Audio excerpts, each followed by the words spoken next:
Today we had a meeting with the Minister for DWS, Sushant Chaudhary.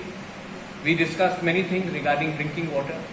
YTF, जो हमारा तिपरा मोथा का youth front है, हमने पिछले एक महीने में 1,12,000 लीटर पानी डिस्ट्रीब्यूट किया है गांव-गांव में अपने तरफ से। और आज जब रिव्यू मीटिंग रखा गया, Sushant Chaudhary the minister was there in ADC in कुमुलुम, हमने बात किया कि आज जब हमारे पास फिगर्स आया है, ऑलमोस्ट 50% ऑफ एडीसी में ड्रिंकिंग वाटर नहीं है घर में।